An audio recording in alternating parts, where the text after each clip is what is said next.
സീമന്തരേഖയിൽ സിന്ദൂരം മംഗല്യത്താലിതൻ സൗഭാഗ്യം സ്വയംവരം സ്വയംവരം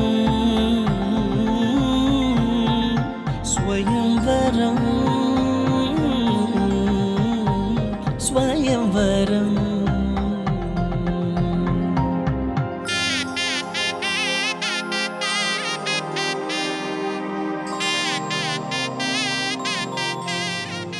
ചുങ്ക ജ്വല്ലറി സ്വയംവരത്തിൻ്റെ മറ്റൊരു പുത്തൻ അധ്യായത്തിലേക്ക് എല്ലാ പ്രിയ പ്രേക്ഷകർക്കും സ്വാഗതം.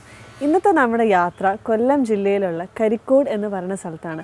ഇവിടെ TKM കോളേജൊക്കെ വളരെ ഫേമസ് ആണ്. അതിൻ്റെ അടുത്തായിട്ടാണ് നമ്മൾ യാത്ര ചെയ്യാൻ പോകുന്നത് to meet a lovely couple Thoufeek and Farsana. So ഇവരെക്കുറിച്ച് പറയുമ്പം തോഫിക് ആൻഡ് ഫർസാന ഇവർ രണ്ടുപേരും സ്കൂളിൽ ഒരു ചെറിയ പീരീഡ് ഒരുമിച്ച് പഠിച്ചിട്ടുണ്ട്. പക്ഷേ നിങ്ങൾ വിചാരിക്കുന്ന പോലെ ഇതൊരു ലവ് മാരേജ് ഒന്നുമല്ല, ഫാമിലി ആയിട്ട് അറേഞ്ച് ചെയ്ത ഒരു മാരേജാണ്. സോ ഇവരുടെ വിശേഷങ്ങൾ നമുക്ക് കേൾക്കണ്ടേ. തോഫിക്കിനെ കുറിച്ച് പറയുമ്പം ഒരു എൻജിനീയറാണ്, he's working in Dubai. Farsana on the other hand ഒരു ആർക്കിടെക്ട് ബൈ പ്രൊഫഷനാണ്, സ്വന്തം സ്ഥാപനം നടത്തുവാണ്. സോ ഇവരുടെ കൂടുതൽ വിശേഷങ്ങൾ നമുക്ക് കാണാം. So hi Thoufeek, hi Farsana. ആദ്യം തന്നെ രണ്ടുപേർക്കും welcome to a show and congratulations. So ഇപ്പോൾ കുറച്ച് ദിവസങ്ങളായില്ലേ കല്യാണം കഴിഞ്ഞിട്ട്. സോ ഫാർ എങ്ങനെയുണ്ട് മാരീഡ് ലൈഫ്? കുഴപ്പമില്ല, നന്നായിട്ട് പോകുന്നുണ്ട്. എനിക്ക് നേരത്തെ പരിചയമുള്ളതുകൊണ്ട് അങ്ങനെ വലിയ ചേഞ്ച് ഒന്നും തോന്നുന്നില്ല. ഓക്കെ, വീട് അവിടെ നിന്ന് ഇങ്ങോട്ട് മാറിയെന്നേ ഒരു തോന്നല് മാത്രമേ ഉള്ളൂ. വീട്ടിലെ പേരൻസിനെയൊക്കെ മിസ് ചെയ്യാറുണ്ടോ? അത് നന്നായിട്ട് മിസ് ചെയ്യുന്നുണ്ട്, പക്ഷെ അവരെപ്പോഴും വീഡിയോ കോൾ ചെയ്യാറുണ്ട്. ഓക്കെ, അതുകൊണ്ട് കുഴപ്പമില്ല. ഓക്കെ, തോഫിക് പറയൂ. ഈ പറഞ്ഞതുപോലെ നേരത്തെ പരിചയമുള്ളത് കാരണം വലിയൊരു വ്യത്യാസം തോന്നുന്നില്ല. നേരത്തെ നമ്മൾ ഫ്രണ്ട്സ് ആയിട്ടിരുന്നപ്പോഴും നമ്മൾ ഒരുമിച്ച് കുറെ ആയിട്ടുണ്ടായിരുന്നു. അപ്പൊ അത് കാരണം വലിയൊരു അപരിചിതമില്ല അല്ലേ? ഗ്യാപ്പ് ഫീൽ ചെയ്യുന്നു. ഓക്കെ, സോ ആദ്യം ഞാൻ വിശേഷങ്ങൾ ചോദിക്കാം, പക്ഷെ തോഫിക്കിനെ കുറിച്ച് പറയൂ. വീട്ടിൽ ആരൊക്കെ ഉണ്ട്, എന്താണ് തോഫിക് ചെയ്യുന്നത്? എന്റെ വീട്ടിൽ എനിക്ക് വാപ്പ, ഉമ്മ, 2 അനിയത്തിമാര്. ഓക്കെ, അനിയത്തിമാര് ഇളയാള് +2, മൂത്താള് ഇപ്പൊ ഫസ്റ്റ് ഇയർ BA ലിറ്ററേച്ചർ പഠിക്കുന്നു. ഓക്കെ, ഞാൻ ദുബൈയിൽ വർക്ക് ചെയ്യാണ്, ദുബൈയിലെ ഇലക്ട്രിക്കൽ എഞ്ചിനീയർ ആണ്. ഓക്കെ, എത്ര വർഷമായി പോയിട്ട്? ഞാനിപ്പോ 2 years ആവും. 2 years ആയി. പഠിച്ചതൊക്കെ എവിടെയാ? ഞാൻ TKM എഞ്ചിനീയറിംഗ് കോളേജിലാണ്, കരിക്കോട് തന്നെ, കൊല്ലം. Okay okay. ഫർസാന? ഞാൻ ആർക്കിടെക്റ്റ് ആണ്. ഓക്കെ, വീട്ടിലെ ഫാദർ മദർ, ഒരു യങ്ങർ ബ്രദർ ഉണ്ട്. ഓക്കെ, അവനിപ്പം മെഡിക്കൽ സ്റ്റുഡൻ്റ് ആണ്. ഓക്കെ, ഞാൻ പഠിച്ചതൊക്കെ Trivandrum college of architecture. Okay, ഇപ്പോൾ സ്വന്തമായിട്ടൊരു ഓഫീസ് റൺ ചെയ്യുന്നു. ഓ ഓക്കെ, സോ ഓൺടർപ്രണർ ആണല്ലേ?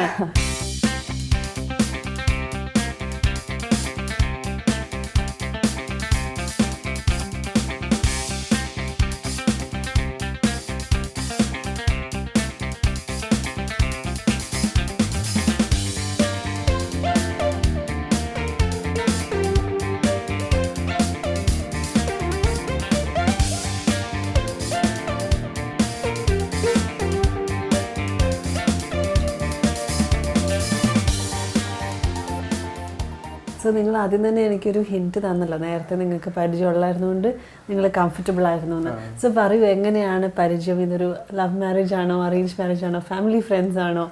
ലവ് മാരേജ് അല്ല, ശരിക്കും ഞങ്ങള് സ്കൂൾ ഫ്രണ്ട്സ് ആയിരുന്നു ഞങ്ങള് ശരിക്കും. പിന്നെ അത് കഴിഞ്ഞിട്ട് ഒരുമിച്ച് പഠിച്ചിട്ടുണ്ടോ സ്കൂളിൽ? ഒരേ സ്കൂളിലായിരുന്നു പഠിച്ചത്. പിന്നെ ഫ്രണ്ട്സ് ആയിരുന്നുകൊണ്ട് ഫാമിലീസും തമ്മിൽ അറിയായിരുന്നു. പിന്നീട് നമ്മുടെ സ്റ്റഡീസ് ഒക്കെ കഴിഞ്ഞപ്പോഴത്തേക്ക് എൻ്റെ ഫാദർ അങ്ങോട്ട് ആലോചിക്കായിരുന്നു. ശരിക്കും പറഞ്ഞാൽ ആലോചിച്ച് കഴിഞ്ഞിട്ടാണ് ഞാൻ പോലും അറിയുന്നത് ആലോചിച്ചിട്ടുണ്ടെന്നുള്ളതാണ്. സ്കൂൾ ടൈമിൽ നിങ്ങൾ ശരിക്കും ഫ്രണ്ട്സ് ആയിരുന്നു, അതോ പരിചയം ഉണ്ടെന്നേ ഉള്ളൂ? ഫ്രണ്ട്സ് ആയിരുന്നു. അതുകൊണ്ടായിരിക്കും അവർക്ക് ഒരു പക്ഷെ അങ്ങനെ ഒരു ഐഡിയ തോന്നാൻ കാരണം അല്ലേ? പക്ഷെ ഭയങ്കര മിസ്അണ്ടർസ്റ്റാൻഡിങ് ഉണ്ട്, ഒരു ലവ് മാരേജ് ആണോ എന്ന്. അത് പിന്നെ നാച്ചുറലി ഉണ്ടാവുമല്ലോ, എസ്പെഷ്യലി സ്കൂൾ തൊട്ടേ പരിചയം ഉണ്ടെന്നൊക്കെ പറയുമ്പോൾ ആൾക്കാർ അങ്ങനെ ചിന്തിക്കാനുള്ള ഒരു നാച്ചുറൽ ടെൻഡൻസി ഉണ്ട്. സോ ഫാദർ ശരിക്കും അല്ലെങ്കിൽ പേരൻസ് അങ്ങനെ ഒരു ചിന്തിച്ച് ആലോചിച്ചതിന് ശേഷമാണ് ഫർസാനയുടെ അടുത്ത് പറയുന്നത്. പെട്ടെന്ന് ഇങ്ങനെ ഒരു ഫ്രണ്ടിൻ്റെ, എത്രയും നല്ലൊരു ഫ്രണ്ട്, വർഷങ്ങളായിട്ട് അറിയുന്ന ഒരാളുടെ കല്യാണ ആലോചന എന്നൊക്കെ പറയുമ്പം ഭയങ്കര ബുദ്ധിമുട്ടായിരുന്നു. ഒരു 2-3 months ആ ഒരു ഇത് ട്രാൻസിഷൻ പീരീഡ് ഭയങ്കര പാടായിരുന്നു. എപ്പോഴെങ്കിലും വേണ്ട എന്ന് തോന്നിയിരുന്നു ആദ്യോ? എനിക്ക് പറ്റില്ല ഒരു ഫ്രണ്ടിനെ ഇനി അങ്ങനെ? ഇല്ല, സത്യം പറഞ്ഞാൽ ഇപ്പം ഫ്രണ്ടായിരുന്ന ടൈമിലും പിന്നെ കല്യാണം ഉറപ്പിച്ചതിന് ശേഷവും ഇപ്പോഴാണെങ്കിലും അങ്ങനെ ഒരു വലിയ ഡിഫറൻസ് തോന്നുന്നില്ല എനിക്ക്. സോ നാച്ചുറലി വീട്ടുകാർക്കൊക്കെ ഇഷ്ടപ്പെട്ടതുകൊണ്ടാണ് ഇങ്ങനെ ഒരു ആലോചന വരുന്നത്. എന്താണ് തൗഫീഖിൻ്റെ ഗുഡ് ക്വാളിറ്റീസ്? ഭയങ്കര പേഷ്യൻസ് ആണ്. ഓക്കെ. പിന്നെ സൈലൻ്റ് ആണ്. പിന്നെ സപ്പോർട്ടീവ് ആണെന്ന് ആദ്യം തന്നെ പറഞ്ഞു. ആണ്. പിന്നെ പെട്ടെന്ന് ഇങ്ങനെയൊക്കെ ഗുഡ് ക്വാളിറ്റീസ് അറിയത്തില്ല. തോഫി, ഇങ്ങനെ ഒരു ആലോചന വന്നപ്പോൾ എന്തായിരുന്നു മനസ്സിൽ? ശരിക്കും പറഞ്ഞാൽ നല്ലതായിട്ടാണ് എനിക്ക് തോന്നിയത്. ഓക്കെ, മുന്നോട്ട് പോവാം. എപ്പോഴേക്കും ഇടയ്ക്ക് എനിക്ക് തോന്നിയിട്ടുണ്ടാവും, അതുകൊണ്ട് എനിക്ക് ഓക്കെ ആയിരുന്നു. പിന്നെ ഭയങ്കര സപ്പോർട്ടീവാണ്, ഭയങ്കര ഇപ്പം പറഞ്ഞല്ലോ, ഞാൻ സൈലൻ്റ് ആയിട്ട് ഞാൻ പിന്നോട്ട് നിൽക്കുമ്പോഴത്തേക്ക് എന്നെ ഒരു ഇനിഷ്യേറ്റീവ് എടുത്ത് മുന്നോട്ട് എപ്പോഴും എന്നെ എൻകറേജ് ചെയ്യുന്നു ഓരോ കാര്യങ്ങൾ ചെയ്യാൻ വേണ്ടിയിട്ട്. ഇപ്പോൾ ഉറയും കിടന്നാലും വന്ന് വിളിച്ചിട്ട് പെട്ടെന്ന് പോയി അത് ചെയ്തിട്ട് വരാം, ഇത് ചെയ്തിട്ട് വരാം എന്ന് പറഞ്ഞൊരു ഇനിഷ്യേറ്റീവ് എടുക്കും ഭയങ്കരമായിട്ട്. അപ്പോൾ അങ്ങനത്തെ ഒരു ക്യാരക്ടർ എനിക്ക് എന്നെ ബാക്കിൽ നിന്ന് ഒരു പുഷ് ചെയ്യുന്ന ഒരാൾ വേണം എൻ്റെ കൂടെ. ഞങ്ങള് എക്സ്ട്രീം എൻസിലുള്ളവരാണ്. ഞാൻ കുറച്ച് ലൗഡായിട്ടുള്ള ഒരാളാണ്, പക്ഷെ പെട്ടെന്ന് മൈൻഡ് ഔട്ട് ആവും. അങ്ങനെ എപ്പോഴും മൂഡ് സ്വിങ്സ് ഉള്ളത്. തൗഫീഖ് എന്ന് വെച്ചാൽ ഒരേ രീതിക്ക് പോകുന്ന ഒരാളാണ്. എന്തൊക്കെയാണ് ഇഷ്ടപ്പെട്ട ക്വാളിറ്റീസ്? ഞാൻ പറഞ്ഞല്ലോ, ഈ ഒരു എല്ലാത്തിനും തന്നെ ഒരു ഇനിഷ്യേറ്റീവ് എടുത്ത് എൻകറേജ് ചെയ്യും. ആ ഒരു ക്വാളിറ്റി തന്നെയാണ് എപ്പോഴും ഇതായിട്ട്. പിന്നെ കെയറിങ് ആണ്, ഭയങ്കര കെയറിങ് ആണ്. പക്ഷേ ചില സമയത്ത് ഭയങ്കരമായിട്ട് അങ്ങ് പൊട്ടിത്തെറിക്കും. ഭയങ്കരമായിട്ട് ഒരു പൊട്ടിത്തെറിക്കുന്ന ഒരു ക്യാരക്ടറാണ്. അത് മാത്രമേ ഉള്ളൂ ഒരു നെഗറ്റീവായിട്ട് പറയുന്നത്. ഓക്കെ. സോ ഞാൻ നിങ്ങളുടെ കല്യാണത്തിന് ഒരു ഹൈലൈറ്റ് എന്ന് പറഞ്ഞാൽ ഫർസാന ഇട്ട കോസ്റ്റ്യൂം തന്നെയായിരുന്നു. ശരിക്കും നമ്മൾ സാധാരണ രീതിയിൽ ഒരു ബ്രൈഡിനെ കാണുന്ന പോലെ അല്ലായിരുന്നു അല്ലേ? സോ അതിനെ കുറിച്ച് പറയൂ, എവിടെയാണ് ചെയ്തത്, അതിൻ്റെ ഒരു ഐഡിയാസും കാര്യങ്ങളും ഒക്കെ. ഡ്രസ്സ് ഭയങ്കര വീക്ക്നെസ്സാണ്. അപ്പോൾ അത് ഏറ്റവും നല്ല രീതിക്ക് ചെയ്യണമെന്നല്ല, ഒരു തീം കൊണ്ടുവന്നിട്ട് അത് മാക്സിമം അത് ഫോളോ ചെയ്ത് ചെയ്യുക എന്ന്, അത് എത്രത്തോളം എനിക്ക് ഇണങ്ങും എന്നുള്ളതിനെ കാട്ടിട്ട് ആ ഒരു സ്റ്റൈല് മാക്സിമം നീറ്റാക്കി ചെയ്യുക എന്നുള്ള ഒരു മനസ്സിലുണ്ടായിരുന്നു, കുറേ നാൾക്ക് മുമ്പേ ഉണ്ട്. അപ്പോൾ ഞങ്ങൾ ഫസ്റ്റ് ഭയങ്കര കൺഫ്യൂഷനുള്ള കാര്യം എന്ത് തീം സെലക്ട് ചെയ്യുന്നുള്ളതായിരുന്നു. ബിക്കോസ് ആ ഒരു തീമിലായിരിക്കണം കല്യാണത്തിൻ്റെ സ്റ്റേജ് ആണെങ്കിലും ബാക്കി ഡെക്കോർ ആണെങ്കിലും പിന്നെ കസിൻസിൻ്റെ ഒക്കെ ഡ്രസ്സാണെങ്കിലും എല്ലാം. അപ്പോൾ ഭയങ്കര സ്റ്റാർട്ടിങ് ട്രബിളായിരുന്നു. നമ്മൾ തീം നോക്കുകയാണെന്നുണ്ടെങ്കിൽ ഒരുപാട് വരുന്നുണ്ട്. കളർ നോക്കി ആദ്യം, അല്ലാണ്ട് പല പല സംഭവങ്ങൾ നോക്കി, ഒന്നും പറ്റുന്നില്ല. ഞങ്ങളുടെ ലാസ്റ്റത്തെ ഒരു വഴി എന്ന് വെച്ചാൽ തൗഫീഖ് ഒരു വൺ വീക്ക് ഗ്യാപ്പിൽ വന്നിരുന്നു ഡ്രസ്സൊക്കെ എടുക്കാൻ വേണ്ടിയിട്ട്. ഞങ്ങൾ പറഞ്ഞു തൗഫീഖിൻ്റെ കോസ്റ്റ്യൂം നമുക്ക് ഫിക്സ് ചെയ്യാം. കല്യാണത്തിൻ്റെ ഒരാഴ്ച മുമ്പ് അല്ലല്ല, ഒരു 2 months മുമ്പ് അപ്പോൾ തൗഫീഖിന്റെ ഡ്രസ്സ് ഫിക്സ് ചെയ്യാം. എന്നിട്ട് അത് എന്ത് സ്റ്റൈലാണെന്ന് നോക്കിയിട്ട് നമുക്ക് ബാക്കിയുള്ളതെല്ലാം അതനുസരിച്ച് ചെയ്യാം. അങ്ങനെ തൗഫീഖിന്റെ സ്യൂട്ട് കിട്ടി. അത് ശരിക്കും പറഞ്ഞാൽ ഒരു ഇൻഡോ വെസ്റ്റേൺ ടൈപ്പ് റെയ്മൻസ് എടുത്ത സ്യൂട്ടായിരുന്നു. കസ്റ്റമൈസ്ഡ് സ്യൂട്ടായിരുന്നു. അപ്പൊ അത് വെച്ചപ്പോഴത്തേക്കും പിന്നെ വിചാരിച്ചു ഓക്കെ, അങ്ങനെയാണെങ്കിൽ ഒരു ട്രഡീഷണൽ വെയർ വെച്ചിട്ട് ഒരു വിന്റേജ് ലുക്ക്. ആ ഡ്രസ്സ് തൗഫീഖിന്റെ സ്യൂട്ട് മൊത്തത്തിൽ സ്റ്റിച്ച് ചെയ്ത് തന്നപ്പോൾ ഒരു വിന്റേജ് ലുക്ക് ഉണ്ടായിരുന്നു. അങ്ങനെ പിന്നെ വിന്റേജ് എന്നുള്ളൊരു തീം സെറ്റ് ചെയ്തിട്ട് അതിനനുസരിച്ചിട്ടായി എന്റെ കോസ്റ്റ്യൂംസും ബാക്കി ഡെക്കർ ആണെങ്കിലും കസിൻസിൻ്റെതും എല്ലാം. പിന്നെ മെഹന്തി ഡേയുടെ ആണെന്നുണ്ടെങ്കിൽ ഇത് വിന്റേജ് എടുക്കുമ്പോൾ ഞങ്ങൾക്ക് നിർബന്ധം ഉണ്ടായിരുന്നു ഭയങ്കര ഡീപ്പ് കളേഴ്സ് അങ്ങനെ പോകണം എന്നുള്ളത്. അപ്പോൾ മെഹന്തി ഡേ വരുമ്പോഴത്തേക്ക് ജസ്റ്റ് ഓപ്പോസിറ്റ് ആയിരിക്കണം എന്നുണ്ടായിരുന്നു. അങ്ങനെ തലേ ദിവസം എല്ലാം pastels and soft shades, flowers ആണെങ്കിലും എല്ലാം ഭയങ്കര സോഫ്റ്റ് ഷെയ്ഡ്സ് ചൂസ് ചെയ്യുന്നത്. ആദ്യം ശരിക്കും തൗഫീഖിന്റെ എടുത്തിട്ട് അതിന്റെ ഒരു റിവോൾവ് ചെയ്തായിരുന്നു ബാക്കിയെല്ലാം. എന്താണ് ഇപ്പൊ ദുബായിൽ നിന്ന് എടുക്കണം എന്ന് തോന്നിയിട്ടുണ്ടായിരുന്നു? കാരണം അവിടെയാണെങ്കിലും ഇപ്പം ഈ ഒരു അല്ലെ അറബിക് സ്റ്റൈൽ അങ്ങനെ കുറെ പാറ്റേൺസ് ഒക്കെ ഈ പറഞ്ഞതുപോലെ നമ്മൾ കുറെ ഡിസൈൻസ് നോക്കിയിരുന്നു. അപ്പൊ ദുബൈയിലാണെങ്കിലും ഇവിടെ ആണെങ്കിലും പിന്നെ ഇൻസ്റ്റാഗ്രാമില് വാട്സാപ്പിൽ ഫ്രണ്ട്സ് അയക്കുന്നുണ്ടായിരുന്നു. വീട്ടിൽ നിന്ന് ഉമ്മ അനിയത്തിമാര്, ഇപ്പൊ ഫർസാനയുടെ അനിയനാണെങ്കിൽ അവര് എല്ലാവരും അയക്കുന്നുണ്ടായിരുന്നു ഇങ്ങനെ ഓരോ ഫോട്ടോസ് ഇങ്ങനെ നോക്കി. പക്ഷെ കുറെയൊക്കെ എനിക്ക് എന്റെ സ്റ്റൈല് നോക്കുമ്പോഴത്തേക്ക് ആ തീമുമായിട്ട് ഒരു ഫുൾ ഒരു തീം ഉണ്ടാക്കാൻ പറ്റുന്നില്ല അതുകൊണ്ട്. അപ്പൊ അത് കാരണം ഞാൻ വിചാരിച്ചു ഓക്കെ അങ്ങനെയാണെങ്കിൽ വന്ന് ഇവിടെ വന്നിട്ട് ഒരുമിച്ച് ഒന്ന് ഡിസൈഡ് ചെയ്ത് അതും കൂടെ നോക്കി ഒന്ന് കൺഫേം ആക്കിയിട്ട് പോവാന്ന് വിചാരിച്ചു. ഇപ്പം റീമെന്റിൽ പോയി ആണല്ലോ കസ്റ്റമൈസ് ചെയ്തിരിക്കുന്നത്. അവരുടെ പാറ്റേൺ കാറ്റലോഗിൽ നിന്ന് നോക്കിയിട്ടായിരുന്നോ ചെയ്തത്? അവരുടെ സജഷൻസ് ആയിരുന്നോ? എങ്ങനെയാണ് ഒരു ഫൈനൽ ഒരു അവരുടെ കാറ്റലോഗിൽ നിന്ന് നോക്കിയിട്ട് നമ്മുടെ ഒരു സജഷൻസും കൂടെ വെച്ചു, അത്രേ ഉള്ളൂ. ഓക്കെ. സോ ഇതൊക്കെ തുന്നിച്ചെടുത്തത് ഏതെങ്കിലും ഡിസൈനറിന്റെ ഒരു ഹെൽപ്പ് ഉണ്ടായിരുന്നോ? ബിക്കോസ് നിങ്ങൾക്ക് തന്നെ എനിക്ക് തോന്നുന്നു നല്ലൊരു കാഴ്ചപ്പാടുണ്ടായിരുന്നു എന്താ വേണ്ടിയിരുന്നേന്ന്. അത് ഉണ്ടായിരുന്നു. അപ്പോൾ കുറേ നാളായിട്ട് ഇങ്ങനെ മനസ്സിൽ കിടക്കുന്നതുകൊണ്ട് എനിക്ക് ഒരു ഐഡിയ ഉണ്ട് എന്താ സംഭവം വേണ്ടെന്ന്. പക്ഷെ എനിക്കത് ഒരു ക്ലിയർ ആയിട്ട് ഇതായിരിക്കണം ഫൈനൽ പ്രോഡക്റ്റ് എന്നുള്ളത് എനിക്ക് മൈൻഡിലില്ലായിരുന്നു. അങ്ങനെ കൊല്ലം ജെറോം നഗറിലെ കളേഴ്സ് ബുട്ടീക്ക്, എൻ്റെ ഫ്രണ്ടിൻ്റെ ഉമ്മയാണ് ഓണർ, ലുബ്ന ആസാദ് എന്നാണ് പേര്. പുള്ളിക്കാരി ഫാഷൻ ഡിസൈനറാണ്.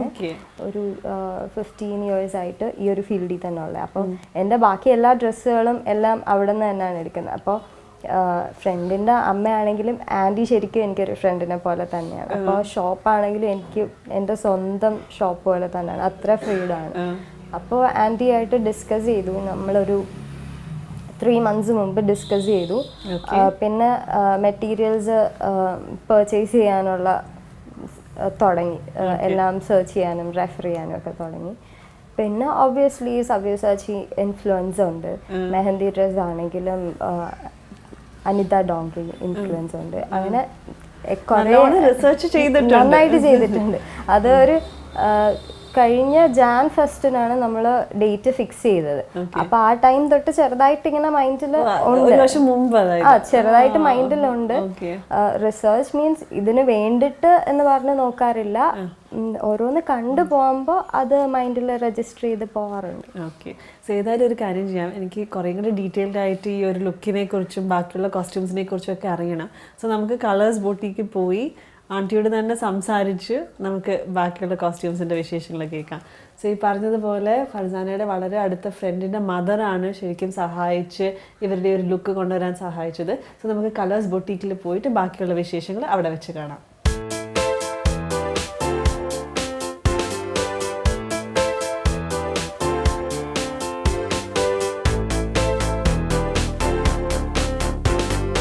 സോ നമ്മളിപ്പോൾ എത്തിയേക്കുന്നത് കൊല്ലം ജില്ലയിലെ ടൗണിൽ തന്നെ ചിന്നക്കട എന്ന് പറഞ്ഞ സ്ഥലത്തുള്ള ബിഷപ്പ് ജെറോം നഗർ ഷോപ്പിംഗ് മാളിലാണ്. ഇവിടെയാണ് കളേഴ്സ് ബൊട്ടീക്കിൻ്റെ ലൊക്കേഷൻ. സോ നമ്മളോടൊപ്പം ലുബ്ന ചേച്ചിയുണ്ട്, ലുബ്ന ആസാദ്. സോ ഹായ് ചേച്ചി. സോ ഒരുപാട് വിശേഷങ്ങൾ ഇവരിൽ നിന്ന് ഞാൻ കേട്ടിട്ടുണ്ട് നിങ്ങളെക്കുറിച്ച്.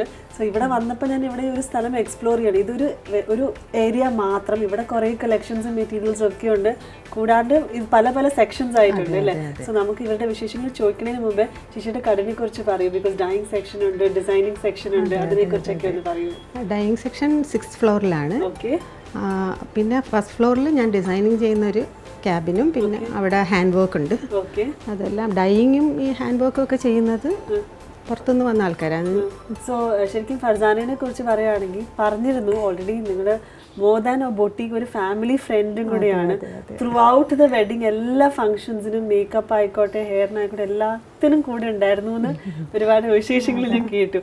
അപ്പം പറയൂ, വെഡിങ് തീരുമാനിച്ചപ്പോൾ തന്നെ ഫ്രണ്ട് ആണല്ലോ, ഫർസാനയുടെ ഫ്രണ്ടിന്റെ മാതൃം കൂടെയാണ് അല്ലേ? സോ എന്തുകൊണ്ടാണ് ഇവിടെ തന്നെ വരണമെന്ന് ഒരു മേജർ ഒരു തീരുമാനം എടുക്കാൻ കാരണം? ഞാൻ ഓൾറെഡി നേരത്തെ പറഞ്ഞിരുന്നു, എൻ്റെ ടേസ്റ്റിന് ഇഷ്ടപ്പെട്ട അല്ലെങ്കിൽ എനിക്ക് ട്രസ്റ്റ് ചെയ്യാൻ പറ്റുന്ന ഒരു ടീം, അത് അവരുടെ വർക്ക് ഏത് സ്റ്റൈലായിക്കോട്ടെ അതിൻ്റെ പൊട്ടൻഷ്യൽ മാത്രമേ ഞാൻ നോക്കിയുള്ളൂ. എനിക്ക് ഉറപ്പായിരുന്നു ഇവിടെ തന്നെ ചെയ്യുള്ളൂ എന്ന്. കാരണം പൊട്ടൻഷ്യൽ ഭയങ്കരമായിട്ടുണ്ട്. ഇപ്പം ഞാനൊരു കാര്യത്തിൽ കോംപ്രമൈസ് ചെയ്ത് വിട്ടാലും ആൻറ്റി സമ്മതിക്കില്ല. എന്ത് മോഡലായിരുന്നു ഈ ഒരു ഡ്രസ്സ്? ശരിക്കും എന്തായിരുന്നു? സ്കേർട്ടായിരുന്നോ, ലെഹങ്ക ടൈപ്പ് ആയിരുന്നോ, സാരി പോലെ എന്തായിരുന്നു കോസ്റ്റ്യൂം? ആക്ച്വലി അത് ലെഹങ്ക ആണ്. പിന്നെ സാരി ഡ്രൈപ്പ് ചെയ്യുന്നത് പോലെ ഒരു ദുപ്പട്ട ഡ്രൈപ്പ് ചെയ്തിട്ടുണ്ടായിരുന്നു. ഒരു വെഡിങ്ങിന് പോയി കഴിയുമ്പോഴത്തേക്ക് അതെല്ലാം കൂടെ ചേർന്നാലല്ലേ ഒരു ഭംഗി വരും. അപ്പോൾ അതിന് ഫർസാനയുടെ വർക്കിൻ്റെ കാര്യത്തിലായിരുന്നു ഇതുവരെ ഞാൻ 10 years ആയിട്ട് ഞാൻ കോസ്റ്റ്യൂം ഡിസൈൻ ചെയ്യുന്ന ബ്രൈഡ്സിനൊക്കെ. പക്ഷേ ഏറ്റവും എനിക്ക് സാറ്റിസ്ഫൈഡ് ആയിട്ടുള്ള ഒരു വർക്കാണ് പറഞ്ഞല്ലോ, ലെഹങ്കയാണ് വിത്ത് ഒരു സാരി ഡ്രേപ്പിംഗ്. അത് കാഞ്ചി, അത് ബനാറസി ദുപ്പട്ടയായിരുന്നു ഡ്രേപ്പ് ചെയ്തത്. അത് നാച്ചുറൽ കളറായിരുന്നു, അതായത് വൈറ്റ് കളർ. അത് നമ്മൾ ഡൈ ചെയ്തിട്ടാണ് സെയിം സ്കേർട്ടിന്റെ കളറാണ്. ഞാൻ നേരത്തെ ഇങ്ങനെ ഒരു കാഷ്വൽ കോൺവെർസേഷനിൽ പറയായിരുന്നു, ഇന്ന് കളർന്നൊന്നും ഒന്നും ഉണ്ടായിരുന്നില്ല, അത് ഡൈ ചെയ്ത് ആന്റി പലതും ചെയ്തപ്പം ഒരു കറക്റ്റ് ഒരു കളർ വന്നപ്പോൾ ഇത് മതിയെന്ന് തീരുമാനിക്കായിരുന്നു എന്ന്. എന്തെങ്കിലും സജഷൻസ് ഒക്കെ അത് അവൾക്ക് പൊതുവേ ഫസ്റ്റ് ഫുൾ ലൈറ്റ് ഷെയ്ഡ്സാണ് യൂസ് ചെയ്യുന്നത്. അപ്പോൾ തലേ ദിവസം അതുകൊണ്ട് നമ്മൾ കുറച്ച് ലൈറ്റ് ഷെയ്ഡ് ആക്കിയപ്പോൾ പിറ്റേ ദിവസം കുറച്ച് ഡാർക്കാക്കി നോക്കാം. പേടിയുണ്ടായിരുന്നു ചേരുവോ എന്നൊക്കെ, ഇട്ട് എപ്പോഴും ശീലമില്ലാത്തത് കൊണ്ട് അവൾക്കൊരു പേടിയുണ്ടായിരുന്നു. പക്ഷെ ചെയ്തു വന്നപ്പോഴത്തേക്കും നന്നായി. ഇവിടുത്തെ കാര്യം ഞാൻ ചോദിക്കട്ടെ, യൂഷ്വലി ഇപ്പം ഒരു കോസ്റ്റ്യൂമിന് വന്നിട്ടുണ്ടെങ്കിൽ മെറ്റീരിയൽ തുടങ്ങി എല്ലാം ഇവിടെ തന്നെ അവൈലബിൾ ആണ്? ഇവിടെ തന്നെ അവൈലബിൾ. ഓക്കെ. ഫസ്റ്റ് ഞാൻ അവരുമായിട്ട് ഡിസ്കസ് ചെയ്യും. അവർ കുറേ സമയം ബ്രൈഡ്സുമായിട്ട് ഇരുന്നാലേ അവരുടെ ടേസ്റ്റ് എനിക്ക് മനസ്സിലാക്കാം. എന്നിട്ട് പിന്നെ ബാക്കി പറ്റത്തില്ലെങ്കിൽ പിന്നെ ബാക്കി ഫോണിൽ കൂടെ ആയിരിക്കും. ഞാൻ തന്നെയാണ് ഡിസൈൻ ചെയ്യുന്നത്. പിന്നെ അത് കഴിഞ്ഞിട്ട് അവരൊരു കളറും ബാക്കി കാര്യങ്ങളെല്ലാം തീരുമാനിച്ചു കഴിഞ്ഞ് ഞാൻ സ്കെച്ച് ചെയ്ത് കാണിക്കും. കാണിച്ചു കഴിഞ്ഞിട്ട് പിന്നെ തുടങ്ങും. ഡൈയിങ് സ്റ്റാർട്ട് ചെയ്യും. പിന്നെ pattern making, hand work, stitching, final stage വരെ ഓരോ സ്റ്റേജിലും ഞാൻ നോക്കി തന്നെ ചെയ്യുന്നു. ഓക്കെ. സോ ഏതായാലും എനിക്കറിയാം ഫർസാന വളരെ സാറ്റിസ്ഫൈഡ് ആയിരുന്നു. കാരണം ഞാൻ ചോദിച്ചിരുന്നു വെഡിങ്ങിൻ്റെ എല്ലാ പ്രിപ്പറേഷൻസും ഒരുപാട് ചെയ്തിട്ടുണ്ട്, അതിലേറ്റവും മെമ്മറബിൾ ആയിട്ട് എന്താണെന്ന് ചോദിച്ചപ്പോൾ പറഞ്ഞു എൻ്റെ വെഡിങ് കോസ്റ്റ്യൂം തന്നെയാണ്. സോ അതിൽ നിന്ന് തന്നെ മനസ്സിലാക്കാൻ പറ്റും ഷീസ് എ വെരി ഹാപ്പി ബ്രൈഡിന്. So thank you. And Thoufeek, എന്തെങ്കിലും പറയാനുണ്ടോ ആന്റിയുടെ അടുത്ത് ഈ സമയത്ത്? കാരണം ആന്റീനെ ഇത്രയും ബുദ്ധിമുട്ടിച്ചതാണല്ലേ ശരിക്കും, കുറേ ദിവസം വന്ന്. അല്ല, ആന്റിയുടെ കാര്യം എപ്പോഴും ഇങ്ങനെ എപ്പോൾ വിളിച്ചാലും ആന്റിയുടെ കൂടെ തന്നെയാണ്, എപ്പോഴും ആന്റിയുടെ കൂടെ തന്നെയാണെന്ന് പറയുമായിരുന്നു. അപ്പോൾ താങ്ക് യു ആന്റി, ഇത്രയും നല്ലോണം. എനിക്ക് ഇനി വെഡിങ്ങിന് വേണ്ടി പ്രിപ്പയർ ചെയ്യുന്ന കുട്ടികളുടെ അടുത്ത് പറയാനുള്ളതും ഇതാണ്. കോസ്റ്റ്യൂം നന്നായാൽ മാത്രം പോരാ, ജ്വല്ലറി നോക്കണം, ഹെയർ സ്റ്റൈൽ നോക്കണം, എല്ലാം നോക്കിയാലേ വെഡിങ് ഫുള്ളായിട്ടൊരു ഭംഗി വരുള്ളൂ. സോ ഇവിടെ വരുന്ന ബ്രൈഡ്സിനോട് എനിക്ക് പറയാനുള്ളത്, ശരിക്കും ഫർസാനെ ഫുള്ളായിട്ട് സഹായിച്ചിട്ടുണ്ട്, എല്ലാ കാര്യത്തിലും ഒരു ഒപ്പീനിയൻ കൊടുത്തിട്ടുണ്ട്. സോ നിങ്ങൾക്ക് ഇതുപോലെ ഒരു ഒപ്പീനിയനോ എന്തെങ്കിലും അഡ്വൈസ് വേണമെങ്കിൽ ആന്റിയോട് ചോദിച്ചാൽ തീർച്ചയായിട്ടും അല്ലേ എല്ലാ കാര്യത്തിലും ഒരു അഡ്വൈസ് തരുന്നതായിരിക്കും. So thank you so much. Thank you Farzana and Taufeeq. So നിങ്ങളുടെ കല്യാണം പറഞ്ഞതുപോലെ കുറച്ച് നേരത്തെ തീരുമാനിച്ചതുകൊണ്ട് പ്ലാൻ ചെയ്യാൻ സഫീഷ്യൻറ്റ് ടൈം കിട്ടി. അത് ഒരു കണക്കിന് നല്ലതുമാണ് ചീത്തയാണ് അല്ലേ? കാരണം ഒന്ന് പ്ലാൻ ചെയ്ത് കഴിഞ്ഞിട്ട് ഇങ്ങനെ മാറി മാറി ഇങ്ങനെ വന്നുകൊണ്ടിരിക്കും. സോ നിങ്ങളുടെ ഒരു പ്ലാനിങ് പ്രോസസ്സ് അത് ഒരു കല്യാണത്തിന് നമ്മൾ പല ആൾക്കാരും പല രീതിയിലാണ് ചെയ്യുന്നത്. എനിക്ക് തോന്നുന്നു തൗഫീഖ് കുറച്ചുകൂടി ഈ റിലാക്സ്ഡ് ആണെങ്കിലും ഫർസാന നല്ല രീതിയിൽ റിസർച്ച് ഒക്കെ ചെയ്യുന്ന ഒരു വ്യക്തിയാണ് സംസാരത്തിൽ തോന്നുന്നു. സോ പറയൂ, എങ്ങനെയായിരുന്നു ശരിക്കും ഒരു വെഡിങ് പ്ലാൻ ചെയ്തത്? എന്തൊക്കെ കാര്യങ്ങളുണ്ടായിരുന്നു? വെഡിങ് പ്ലാൻ ചെയ്തത് ശരിക്കും പറഞ്ഞാൽ ഫുഡാണെങ്കിലും സ്റ്റേജ് ഡെക്കോർ ആണെങ്കിലും മ്യൂസിക് ആണെങ്കിലും എല്ലാം ഒറ്റൊരു ടീമിന് കൊടുക്കാണ്ട് ഒരു ടീമിന് കൊടുത്താൽ ചിലപ്പോൾ അവരുടെ സ്റ്റേജ് ഡെക്കർ എനിക്ക് ആ ഒരു സ്റ്റൈൽ എനിക്ക് ഇഷ്ടപ്പെടില്ല, അല്ലെങ്കിൽ ചിലപ്പോൾ അവരുടെ ഫുഡ് ഇഷ്ടപ്പെടില്ല, അങ്ങനെ ഒരു ആസ്പെക്ട് ഇഷ്ടപ്പെടും. അപ്പൊ അങ്ങനെ കുറെ പ്രശ്നം വന്നപ്പോഴത്തേക്ക് ഞാൻ സ്പ്ലിറ്റ് ചെയ്തിട്ട് ഓരോ ടീമിൻ എൻ്റെ സ്റ്റൈലിൽ എനിക്ക് ഇഷ്ടപ്പെടുന്ന സ്റ്റൈലുള്ള അല്ലെങ്കിൽ ഞാൻ മനസ്സിൽ ഉദ്ദേശിക്കുന്ന സംഭവം കുറച്ചുകൂടെ ഒരു പോളിഷ്ഡ് ആയിട്ടുള്ളൊരു രീതിക്ക് എത്തിക്കാൻ പറ്റിയൊരു പൊട്ടൻഷ്യൽ ഉള്ളൊരു ടീമിനെ കണ്ടെത്തി അതിനെ എല്ലാം ഇൻഡിവിജ്വൽ ടീമായിട്ടായിരുന്നു വർക്ക് ചെയ്തത്. അത് ശരിക്കും ഭയങ്കര എക്സ്പീരിയൻസ് ആയിരുന്നു. പക്ഷെ ഒറ്റ കൂട്ടിനെ എല്ലാം ഏൽപ്പിക്കുമ്പോൾ തലവേദന കുറഞ്ഞിരിക്കും. കാരണം ഒറ്റ ആളായിട്ട് കോർഡിനേറ്റ് ചെയ്താൽ മതി. പല ആൾക്കാരായിട്ട് കോർഡിനേറ്റ് ചെയ്യുമ്പോൾ അതിൻ്റെ ഒരു ചലഞ്ചസ് ഒന്ന് പറയുമോ? അത് ശരിക്കും നല്ല ഹെക്റ്റിക്കായിരുന്നു. അതിൻ്റെ കൂടെ എൻ്റെ വർക്ക്സും നടക്കുന്നുണ്ടായിരുന്നു. പക്ഷേ എനിക്ക് ഒരു ഫൈനൽ പ്രോഡക്റ്റ് എൻജോയ് ചെയ്യുന്നതിനെക്കാട്ടി ഞാൻ എൻജോയ് ചെയ്തത് ആ പ്രോസസ്സാണ്. ഓരോ ടീമിൻ്റെ കൂടെ ശരിക്കും പറഞ്ഞാൽ വർക്ക് ചെയ്യുന്ന പോലെ തന്നെ ആയിരുന്നു ഓരോരുത്തരുടെ കൂടെയും നിൽക്കുന്നത്. അപ്പോൾ അത് നമ്മുടെ ഫീൽഡിൽ നിന്ന് മാറി വേറൊരു ഫീൽഡിലേക്ക് ചെറുതായിട്ടൊന്ന് കാലെടുത്ത് വെക്കുന്ന പോലെ തന്നെ ആയിരുന്നു. ഭയങ്കര നല്ല എക്സ്പീരിയൻസ് ആയിരുന്നു. എൻ്റെ വെഡിങ് എനിക്ക് ഒരു ലൈഫ് ടൈം എക്സ്പീരിയൻസ് ആയിരുന്നു. തൗഫീഖ് ആൻഡ് ഫർസാനയുടെ കല്യാണ വിശേഷങ്ങൾ ഇവിടെ അവസാനിക്കുന്നില്ല. ബാക്കിയുള്ള എല്ലാ കാഴ്ചകളുമായിട്ട് അടുത്ത എപ്പിസോഡിൽ നമുക്ക് വീണ്ടും കാണാം. Till we meet again, this is Rosin Jolly signing of.